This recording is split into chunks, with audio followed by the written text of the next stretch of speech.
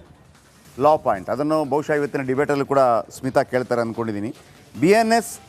BNSS 218ಕ್ಕೆ ರಾಜ್ಯಪಾಲರು ನೀಡಿದ ಅನುಮತಿ ಕೈಬಿಟ್ಟ ಹೈಕೋರ್ಟ್ ಅಂತಿದೆ. ಅಂದರೆ ಕೇವಲ 17A ಅಡಿಯಲ್ಲಿ ತನಿಖೆಗೆ ಅನುಮತಿ ನೀಡಿರುವ ನ್ಯಾಯಪೀಠ. ಅಂದರೆ ಇದರ ಅರ್ಥ ನಾವು ಕೇಳಿದಾಗ ಇವರೇನು ರಾಜೀನಾಮೆ ಕೊಡಬೇಕಾಗಿಲ್ಲ ಅಥವಾ ಅರೆಸ್ಟ್ ಆಗಬೇಕಾಗಿಲ್ಲ, ಕೇಸ್ ದಾಖಲಿಸಿಕೊಳ್ಳಲಾಗತ್ತೆ, ತನಿಖೆ ಮಾಡ್ತಾರೆ, ಮಾಹಿತಿ ಸಂಗ್ರಹ ಮಾಡ್ತಾರೆ. ಮಾಹಿತಿ ಸಂಗ್ರಹ ಮಾಡಿದಾಗ ಏನಾಗುತ್ತೆ, ಈಗ ದರ್ಶನ್ ಕೇಸಲ್ಲಿ ನಾವು ಹೇಳಿಲ್ವ, ಮಾಹಿತಿ ಸಂಗ್ರಹ ಮಾಡಿದ ನಂತರ ಚಾರ್ಜ್ ಶೀಟ್ ಸಲ್ಲಿಕೆ ಮಾಡ್ತಾರೆ. ಚಾರ್ಜ್ ಶೀಟನ್ನು ಯಾರ ಹತ್ರ ಕೇಳಬೇಕು ಅಂತಿಲ್ಲ, ಯಾರ ಆದೇಶ ಬೇಕು ಅಂತಿಲ್ಲ, ಅದಕ್ಕೆ ಚಾರ್ಜ್ ಶೀಟ್ ಸಲ್ಲಿಕೆ. ಆದರೆ ಇಲ್ಲಿ ತನಿಖೆ ಎಲ್ಲ ಆದ ನಂತರ ವಾಪಸ್ ಚಾರ್ಜ್ ಶೀಟ್ ಸಲ್ಲಿಕೆ ಆಗಬೇಕು ಅಂತಂದರೆ ಕೋರ್ಟ್ಗೆ ಪ್ರಾಸಿಕ್ಯೂಷನ್ ಅನುಮತಿ ಮತ್ತೊಮ್ಮೆ ಬೇಕಾಗತ್ತೆ ಅನ್ನುವಂಥ ಬಗ್ಗೆ ಮಾತಾಡ್ತಿದ್ದಾರೆ. ಅದರ ಬಗ್ಗೆ ಇವತ್ತಿನ ಡಿಬೇಟಲ್ಲಿ ನೋಡೋಣ ಏನು ಹೇಳ್ತಾರೆ ಅದಕ್ಕೆ ಸಂಬಂಧಪಟ್ಟ ಲಾಯರ್ಗಳು ಅಂತ ಹೇಳಿ. ಈ ನಡುವೆ